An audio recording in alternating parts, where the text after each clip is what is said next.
So, for those of you who don't know me, my name's Zalia, and I'm excited this morning to be talking about in our second part of our series of Living It.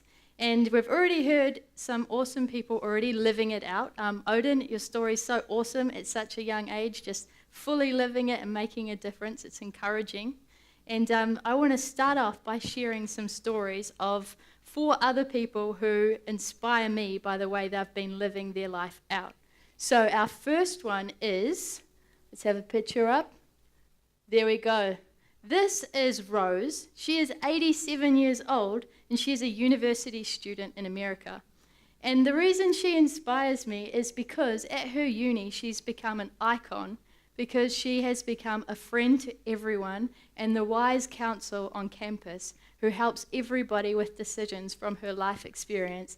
And she said, I'm studying because I always dreamed of getting a university education, and why not now at 87? Pretty cool, huh? So she's living it out well. And our next person is Ryan. So this is Ryan, and he is, he was 7 years old in this photo. So his school was speaking about clean water and drinking water, and they said that in America, a lot of people actually don't have any clean water. And this really upset Ryan as a 7-year-old boy. And he went home, he told his parents about it. He just said it's not right. So for his grade 1 project, he started fundraising money for wells. And by the end of age 7, he had brought his first well at a school in Uganda. And this is it right here. And he started from that moment on his charity called Ryan's Wells, which is now thriving and giving wells all throughout the world. And he started as a 7-year-old. Pretty epic, huh? Our next person is this lovely lady. Her name is O'Shea. She's from Australia, and she's 102 years old, the oldest person to skydive. And she does this skydiving to raise money for motor neuron disease, which her daughter died of actually a few years before. So she actually skydives to fundraise money. And yeah, her last one was at 102 years old last year. Pretty cool, huh? And then the last person I want to share with you is a favorite of mine, Bethany Hamilton. And for those of you who don't know who she is, at the age of 13, she's a pro surfer, and at the age of 13, she actually got her arm bitten off by a shark attack. And she was in hospital, and she said to herself, she promises herself 2 things. One was she was never going to complain about it, and 2 was she was going to surf again. And 26 days later, she was surfing again, and now she's won world titles all around the world, and she started her own charity called Friends of Bethany, which is to help other people with young people with amputees, and also to give confidence to young women. It's pretty inspiring, huh? It blows my mind to hear stories like this of people fully living it out, even when it seems like they have a lot of reasons not to. It could have been like that lady was too old to go to uni or too old to skydive, or the boy could have thought, oh, I'm too young, there's not much I can do about this. Bethany could have thought, well, I don't even have an arm, so I'm just going to let that be my excuse to stop me living out my dream. But they didn't. They did the complete opposite, and that just blows my mind. I just want to ask you guys a question when we start off. So how about you? We've heard about these inspiring people, but how about you? What life are you currently living out? Think about the life that you're living out, the way people see you living. Is it a life that you want to be living out? Is it a life that is inspiring and encouraging and makes a difference and an impact? Because we can think about it and we can think, well, I really want to live a life that has this want, and I want to do this, I want to have a car, I want to go to uni, I want to. But do those wants actually reflect what you truly value? It seems to me that we have this conflict in our life because we say that this is our want, but yet this is our ultimate value over here. And our ultimate value might be that we want to be financially secure, but over here, we want to spend all our money on the things we want right now. And then we think, okay, I ultimately want to be a really healthy and well-rounded person who lives their life well and in a healthy way. But then over here, we actually just want to eat whatever we want, and we can't really be bothered putting in the steps to get us to this place, right? Or is it just me? No, I hope a few of you are on board here. And respond back to me, because I feel weird up here by myself, guys. This is a conversation, a discussion, so we need two of you, or otherwise I'll feel awkward. So, it seems to me that our world is designed to actually distract us from what really matters. We get caught up in the busyness, and then we get caught up like just doing things that we think matter, but we're just busy for the sake of it. And it seems to me that there's two things we can blame. One is upgrades, and the other is experiences. You know, if you think about it, everything, we want the upgrade of the newest car, we want the upgrade of the better phone, we want the upgrade of the better job, we want the experience of this, we want to travel here, we want to do this, and all of those things sort of block us from what we actually really value. It seems that, whether we actually like it or not, we're currently living something out. And we might be thinking, oh, well, later on, I'm going to live out a life that, da-da-da-da-da, but we're actually right now, living something out. And if you think about it, is it a life that you actually planned? Because many of us, and myself included, we wish we had this epic life that inspired other people, that we did things off our bucket list and it made a huge impact on people's lives, or at least our own. But then we actually never do anything intentional about it to get there. And we just sort of, use all of our excuses and our circumstances, our situations as the consequence of why we don't do anything. And we let these excuses get in the way and be the reason that we gave up on our dream and why we settled. So this morning, I want to encourage us not to settle, not to give up on our dream, and we can be inspired by someone in the Bible, a character called Daniel. So Daniel, he's a guy in the Bible who knew his purpose very well. He lived it out from such a young age, even like Ryan with the wells. He had a life of purpose. He knew it was to be one of influence, and he knew it was one that he wanted to live out with his faith. He knew exactly what was important to him and what he truly valued.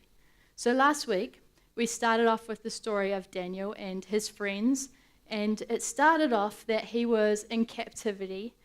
He was a slave, and the people of Babylon who were keeping him captive were telling him who they said he was. So they were saying, everything he once believed, that's not who he was anymore. But here Daniel was with his friends saying, no, I don't take my identity from you, I take my identity from God, and that's who will say who I am.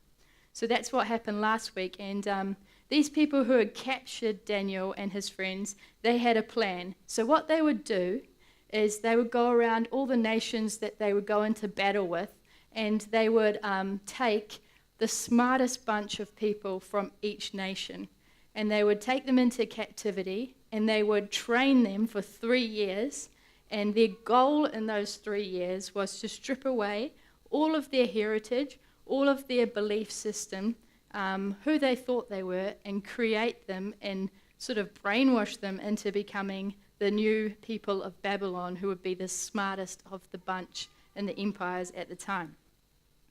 So this week, I want us to pick up where we left off last week with Daniel and his friends. So here they are in captivity. They're in the king's court. The whole Babylonian people holding them captive were trying to change them. So we heard last week they wanted to change their name. But something else they actually did with most of the captives at this time was they would change their appearance. They would shave their heads, they would pierce their ears, they would give them different clothing, and they would put them in a different lifestyle altogether to try and slowly help change who they were to who they now want them to become. So this is basically how they plan to do it. And it starts off in Daniel chapter 1, verse 5. So the king, his name was Nebuchadnezzar, and this was part of his program, his training program. So what he did was he assigned them a daily amount of food and wine from the king's table. So if we stop there and we think about what the king's table would include, it would be literally the best of the best. Like, think about your favorite food right now. That's probably what was on the table and more. So all the best meats, all the best cheeses, all the best drinks. For me, all the best yogurt, because that's my favorite food. All of that was on the king's table. They were to be trained for 3 years, and after that, they were to enter the king's service. So this was the plan, okay? So basically, it was like they were going to graduate school. So remember, they were the smartest people who were picked from each nation, right? So it's like, you thought you were smart before, well, now we're going to give you a PhD. We're going to give you your master's, and we're going to pay for it, all expenses paid, 3-year degree. We're going to give you a food allowance, which never happens for students, by the way, I remember. And the food allowance is off the king's table. So this is like the best deal ever. And here these guys are thinking, man, I was like a slave. I thought, surely I'm over. I thought I was going to die in the desert like my ancestors. And then when they caught us, I was freaking out, thought they were going to behead us. But here they are, putting us in the king's palace, letting us eat off the king's table. Like, this is a pretty good deal. If you think about most other slaves, they were probably like living in a basement, fighting a sewer rat for some stale bread or something. But these guys, most of them were being pretty stoked. They're probably high-fiving each other and thinking, yes, we have struck the jackpot. But you might be thinking as well, yeah, this isn't so bad. This doesn't really sound like slavery to me. I mean, what's the big deal? It's not that bad. But Daniel, and remember Daniel was one of the smart guys, he knew that there was a catch. He saw right through this whole plan. He knew that at the end of the 3 years they'd be given this oral exam, and the smartest ones would move through to the palace, and they'd just basically become Babylonians. But he saw what was happening. And he knew that slowly and slowly after time, they were changing him from who he was and who he knew he was in God into something completely different. He knew that they were slowly going to strip away everything he believed, everything he had known, everything about his faith, and that soon, eventually, he would become a Babylonian through and through, worshipping their gods, doing their rituals and ceremonies, dressing like them, and he knew this isn't actually the sort of life he wanted to live out. The thing that I think is so cool about this is, one, it's that Daniel wasn't I'm sure he was tempted actually. He was probably thinking, oh, that food does look pretty good. At least there's some things on that table I can eat. But he wasn't tempted, and he knew something that most of us often miss when we're trying to think about the life we want, and that is that small things make a big impact on who we want to become. So Daniel knew that compromising his values actually wasn't even going to get him close to who he wanted to become, even if it was something small like eating a food that he knew he didn't want or renaming him from who he actually was. He thought that, it's actually a big deal. And there's so many times in our lives where, we have a tension with something and we think, oh, if I just, it's not that bad. I guess I'll just do it this one time, and we cross that line and we think, it's not that bad. But as soon as we do cross that line, the tension actually doesn't leave us. It just starts to get us one step closer to the life we never actually wanted for ourselves. And Daniel saw this and he realized it. And he thought, you know what? They've changed my clothes. They've changed my name. They've changed my habits. They've changed my schedule. And they've changed my home. I realize where this is going, and it actually isn't going in the direction that I want for my life. So Daniel decided, and this is something I want to encourage all of us to do. Daniel decided, in Daniel chapter 1, verse 8, we can see, he said, but Daniel resolved. So in other words, some versions say, Daniel made up his mind not to defile himself with the royal food and wine. And he asked the chief official for permission not to defile himself this way. So basically what he was saying was, when he said Daniel resolved, he was saying, hey, I've made up my mind. This is as far as I'm going to go. This is as far as you can push me. You guys have pushed me closer and closer to the end, but this is where I draw a line in the sand. So yeah, he chose that this is as far as I go. I'm not going to defile myself by eating this food. And he actually asked for permission not to eat it. And now, if you take a step back from this, you think, okay, but what was the big deal about him eating the food, right? It sounded like pretty good food. But this was the deal. So there's a lot of different opinions. But one is, he didn't want to eat the food because the food had actually been offered to Babylonian gods and idols first. So if he ate the food, then it would mean that he's acknowledging that those gods exist. And if he acknowledges that those gods exist, he's actually turning on his own God. So that was one thing he was in conflict with. The second is that he was Jewish and maybe the food wasn't kosher. But also more than that, he knew that if he ate this food, it would be violating the Messianic law, which is the law of Moses at the time, which is what he held his whole life standard to. So there was like a big deal about this food, right? And Daniel knew that if he made one sort of sacrifice here, it would only be a ripple effect into him changing a lot of things. So he decided, nope, this is as far as you can push me, and he made up his mind. Can you imagine him saying that to the chief official? I think it's a pretty huge insult, right? He's saying to the king's food that actually this food's not good, it's going to defile my body, meaning it's going to make me sick, it's going to be bad for my health. And I can imagine the chief official being like, who do you think you are?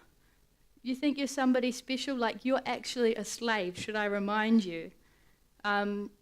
He just, it's an unheard of thing at the time. And the crazy thing is, he didn't just stop there. He then put in an order for something else he would like instead. Like, this is not done at the time. Like, slaves don't even get to speak. You would get your head cut off. So first of all, he's saying no to the food, and then he's insulting the food, and then he puts in an order. Like, who is this dude? He's very courageous. But he says, actually, me and my friends, we don't want to eat this food. We want grains, vegetables, and water instead. And his friends were probably like, what? Did we discuss this? I think I would have rather something on the table. But no, they went with Daniel. And the thing that I think is so cool is that Daniel made the decision before he knew the end of the story. See, Daniel could have thought, okay, if I don't eat this food, I'll probably get my head cut off. So then I'll get and, go through it. But he didn't. He just knew, actually, this is where I'm going to make up my mind. I'm not going to eat this food. And he knew that because he made the decision because he thought about the way his life would go if he did eat it. And even though there was a huge risk, he still made up his mind and he still spoke up. And I think that's really encouraging. It's kind of like this. Let me put it this way. It's like us getting invited to Buckingham Palace for high tea with the Queen, which would be one of the highest honours you could have. And then you turn up there's this whole table set before you, it looks awesome, and then you sit down and you say, I'm actually not going to eat any of this food because I think it's going to make me sick. I'll have Subway instead. And that would be a huge insult to the Queen and something we kind of would not do, right? So everyone else, all the other captives were probably thinking, oh my goodness, what are you doing? Do you even know you could be killed for this? Daniel decided, though, that, you know what? An opportunity came for him to compromise one little thing, and it wouldn't have been a big deal. He could have flown under the radar, but he decided, no, I'm not going to compromise. And the reason he didn't compromise is because when you know what you truly value and you know the life you want to live out, it's actually easier for you to make the decisions because you know you make decisions in light of that. And that's exactly what Daniel knew. So the story goes on, and this is the cool part. This is the answer to his request. So it's Daniel 1 verse 9. Now God had caused the official to show favor and compassion on Daniel. Pretty cool, huh? So this guy could be the guy who would behead him, but God had actually been working there because of that choice he made, and he didn't behead him. He had favor on him. So because Daniel had this favor, this is how the conversation kind of went after that. So he goes up to the king's official and he's like, hey, look, me and my guys, we're not going to eat this food. So I hope it doesn't offend you or a big deal, but that's just where it is. And then the king's official would have been like, okay, I see the problem, but this is actually going to be an issue because I can't give you an out here. I can't let you off the hook. I am responsible for your health. And if your health fails, and I sort of give you guys some favor here, I will get in trouble and my head will probably be cut off. And he's like, look, I've been doing this for years. I know that young men, they need to eat a lot of food. They need the meat. They need healthy food and wine to drink. And he's like, so I know what you're saying here, but sorry, we can't budge. So Daniel and his friends would have had a little discussion to the side, and then they came back. And remember, this guy showed favor on him, so they were kind of like, had a little bit of leeway there. And he went back and he's like, look, how about this then? Let's compromise. He's like, let's just, you give me 10 days, only 10 days, and we'll see what happens. Because surely our health can't deteriorate so much in 10 days that the king would notice and have your head. But if you notice we begin to look sickly or something, then we can talk again. But if you notice that we're still healthy and we're still keeping up, then you can let us eat the food we want. So the king's official and the security guards said, all right, and this is the deal that was put out. So 10 days later, they group all of the captives back in the same room. So Daniel and his two friends, they had been eating the grains, water, and vegetables, and everyone else had been eating off the king's table. So they come back into one room, and the king's official checks them all out. They do some tests. They probably did some fitness tests, and he sees that, man, these guys are actually healthier than everybody in the whole room. And remember, these are already healthy, smart bunch of people. So what happened there was because of Daniel's one decision of not eating that food and then, being put to the test, the official was so mind-blown that they were still healthier that he then said, okay, we're changing the food for everybody. Everybody now only eats what Daniel and his friends eat, which is a big impact and big influence, although some people probably weren't that happy about it. But the story continues, and it's in Daniel 1:17. So these 4 young men, God gave knowledge and understanding of all kinds of literature and learning, and Daniel could understand visions and dreams of all kinds. So basically, God showed them such honor for them making that decision that he then went and blessed them even further, and he blessed them with knowledge and understanding, with learning, and he even gave Daniel the understanding of dreams and visions, all because of that one small decision they made. And it continues on in verse 19. The king, so Nebuchadnezzar, talked with them, and he found none equal to Daniel, Hananiah, and Mishael, which are his 2 friends, and Azariah, which is the king's official, another of the friends. So they entered the king's service. So Azariah is the king's official, and he calls the king, Nebuchadnezzar, and he's like, hey, come and check this out. And so then the king comes to see for himself. He talks with them, and he finds actually nobody is equal to these 3 guys. And he's like, his mind is blown. He's like, how can this be if they're just on this rabbit food diet? But he calls them then, and he lets them enter into the king's service. And this was the beginning of something huge for Daniel, his friends, but also for Israel and for the Babylon nation at the time. And it's when his influence only just started, and it was because of his one small decision. The fact that Daniel decided, you know what, I'm going to say no to this, and this is where I'm going to say enough is enough. God said, hey, this is a defining moment for you, Daniel, and I'm actually going to direct your entire life and your entire future based on this one small decision you made. And I feel like, I don't know about you, but most of the time when I talk to people, when I think about my own life, it's when we decide, hey, this is enough for me. This is as far as I'm going to go. This is my line in the sand. It's in those moments where God actually makes them a defining moment for your life as well. And he usually blesses you even more so because of it, like what had happened with Daniel. See, Daniel, he had no idea what hung in the balance of him making that one decision.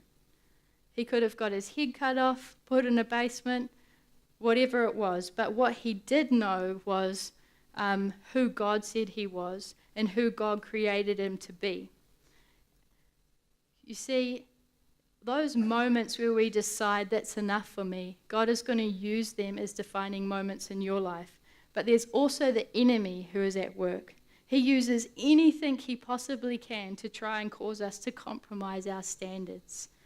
You know, often it's a small temptation, just like that food, or it might seem harmless and not really a big deal. If you just do it once, it's not even going to make a big difference, right? Well, that's what we tell ourselves.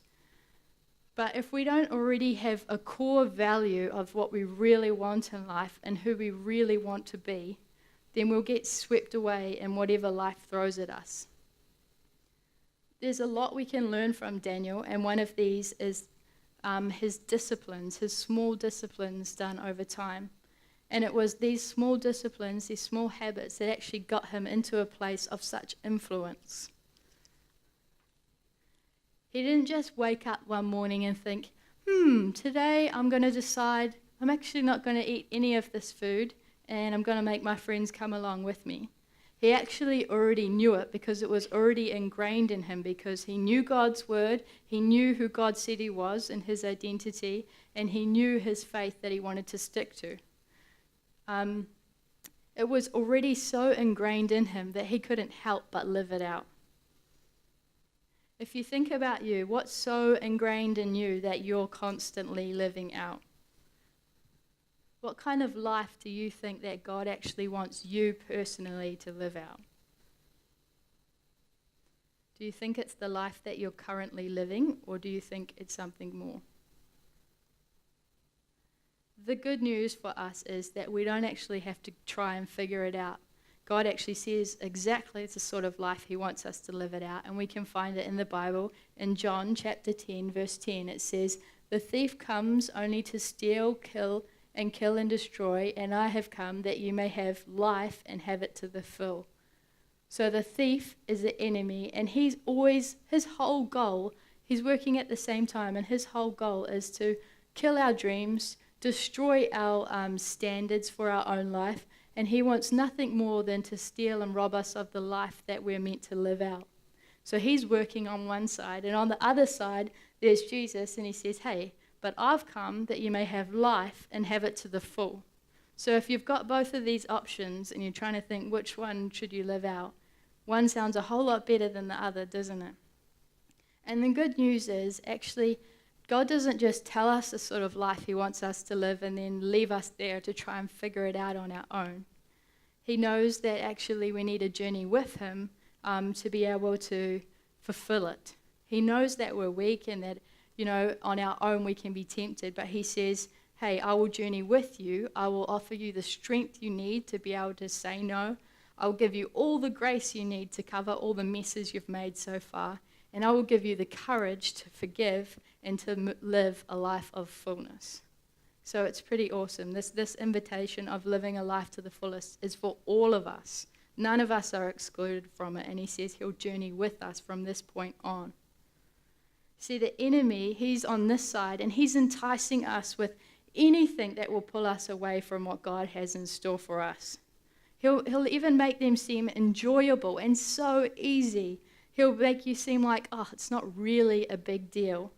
Some will even seem like, hey, it's almost a gift because it's so good. It'll give you a new kick on life, a new lease on life, a new group of friends to hang out with when you're bored, something to entertain you. But these things will derail you from God's plan for you and derail you from living out the life he actually has in store for you, one of purpose and of value. That's why we have to know in us, in our actual heart, what kind of life we want to live out before we get tested and tempted by these things. Before we get offered that hit, that drink, that glimpse, that purchase, that taste, whatever it is, we need to know first. We all need to pre-decide in us, okay, where is my line in the stand? What have I made up my mind on of the person I want to become? What do I actually value? Because temptations are going to come our way for all of us. If they haven't already, they definitely will.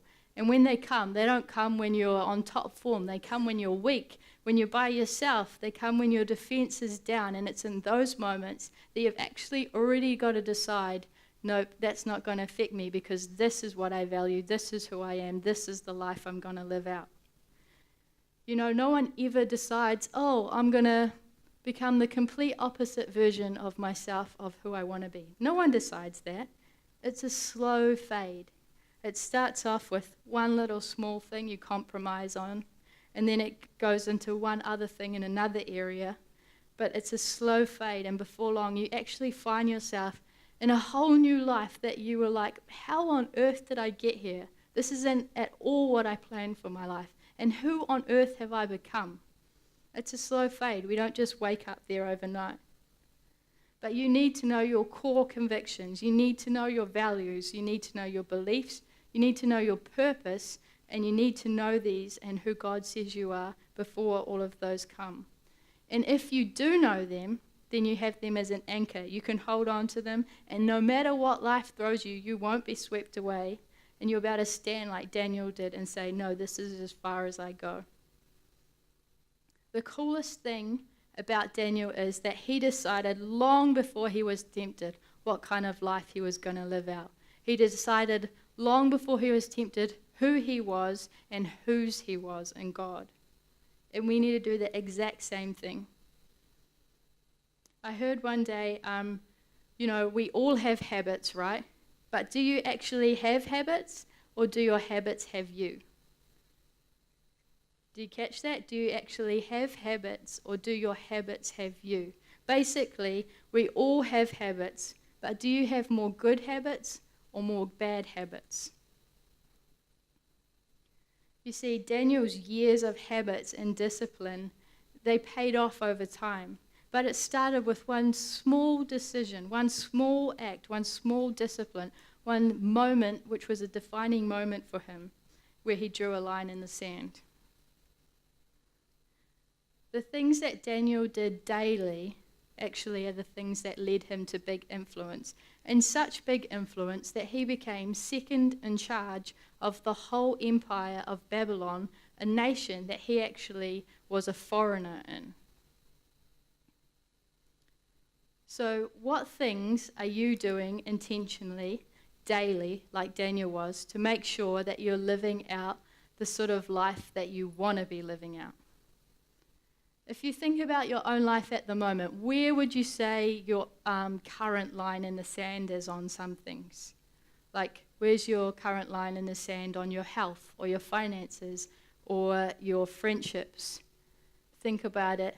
Is it always moving or is it solid? What small things do you think, hey, I actually need to say no to this in order to have a better outcome in the end? There's a quote that I love, and let me put it this way. It says, if we knew that our future self would be a result of the decisions and habits we make now, how would we live differently? I'll say it again. It says, if we knew that our future self, so the me that I want to become, would be a result of the decisions and habits we make now, how would we live our life differently? I don't know about you, but I'd definitely change a few things. What habit, what discipline would you need to break in order to be able to intentionally start living that life now? Maybe for you, it's that you need to stop meeting with that group of people that you know isn't good for you. Maybe you need to stop watching that stuff that's filling your mind with anything but who you want to be. Maybe you need to stop putting yourself in those situations that always tempt you and you always give in to. Maybe you need to stop spending so much money. Stop eating so much junk food. Stop always giving up your time for those people who use you over and over again and just leave you feeling drained. Stop always moving your line in the sand and giving into the small stuff, because one day it's definitely going to become the big stuff. Whatever it is for you, you need to decide. And the difference between you succeeding in that thing and failing in that thing, for all of us, is that we actually need to do it consistently. Meaning, it's a lifestyle. We need to make that decision every single day that this is my line in the sand, this is where I stand, this is what I say no to. And the coolest thing is, when we do that daily, God promises to journey with us. He gives you the strength that you need to be able to make that decision daily. He gives you the confidence to be able to do it and the guts to stick to it. All you need to do is invite him to journey with you. It's a lot easier with him than trying to figure it out on your own. Remember, he's the guy who wants to give you life to the fullest, the best you can. It can be so easy for all of us to have dreams like these people in the stories at the beginning. Maybe we have dreams for the exact kind of thing, but they only stay that, dreams. We never actually intentionally do anything to move them into something more, like a reality. You know, what kind of person do you actually want to be? Because once you know that, you'll be able to take the steps to get there. And I want to challenge all of us today to just think of just one thing. Think now, what is one small thing you can do this week that you can start to do, and you can decide it every day, this is what I'm going to do, this is what I'm going to do, this is what I'm saying no to, this is the small good habit I'm putting in place. All we need to do is start with one small thing, and it will get you a step closer to living out the life that God actually intended for you. See, Daniel lived out these disciplines daily. It was a consistent thing for him. It became his whole lifestyle, and all those little things he decided actually led him into huge, big results, to him becoming the person who was in charge. And that stuff didn't happen overnight, and it won't happen overnight for us either. But there are 3 things that I want to challenge us to go away with today. And if we decide to do these 3 things, we'll be moving in the direction of influence and living a life of purpose like Daniel. So if you have your phones, pull them out and write these things down, or some pen and paper. So the first thing is, I want you to pre-decide. So write down pre-decide in your notes. And this is that I want you to go home, spend 5 minutes, and just write down the kind of person that you actually want to be, the kind of life that you actually want to be living out. And once you pre-decide that, the rest will come easier for us. So go home, 5 minutes, write down the kind of life you want to be living out and what you value, and pre-decide that so that when you come up to a test, you already know the kind of person you want to be. The second thing is that I don't quit. So things, just like it's a slow fade to get into those situations, it's also slow to get out of them sometimes. And don't be quick just to give up on it, because it takes time. And actually, our lives are the sum total of all the choices we make and all the decisions we make, not just 1 or 2. So it takes us a while, but don't quit. All of those good little habits you're doing, they actually get saved up and compiled together. They're not wasted. All those small things eventually become the big thing.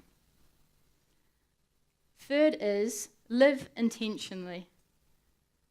What will you decide is your defining moment? Where will you draw the line in the sand? You've got to intentionally decide what that is, otherwise it will be constantly moving. If you live out these things to pre-decide and not quit on your small decisions and habits and live intentionally, you're definitely going to be a step closer to living out the life you want, living out a life of influence, of value, and impact in the world. For me, if I think about the life I want to be living out, I definitely want to be someone who makes a difference in other people's lives. I don't want to just live for myself. I want people to know what I stood for, and I want people to know God, and for me to be able to share his love with everybody I meet and encourage everybody else to do the same thing. But what I'm learning is that it's all very well and good for me to know those things, but unless I actually know it in me and I know who I am and whose I am and what my values are, I won't be able to live it out of me. And it's the same for all of us. We have to know it in us before we can live it out of us. There's a quote that I think sums it up so well, and it's by Craig Rochelle, and it says this: "Small disciplines done consistently lead to big results over time." So the small, tiny discipline that you decided you're going to do, in the line in the sand that you're going to have, that defining moment, done consistently is actually going to lead to really big results over time, just like it did for Daniel. So be encouraged by this and don't give up. All we need to do is actually live it out of us. God, I just want to thank you so much that you do allow us the opportunity to be able to live out a life that you had planned for us. One to the fullest, a life that is so much more than settling and mediocre. And God, I just pray that you give us the courage, the strength we need, and you journey with us and make it clear that you've designed us for more. Help us to be able to be a whole church and a whole community of living out your love that ripples effects into our community. Amen.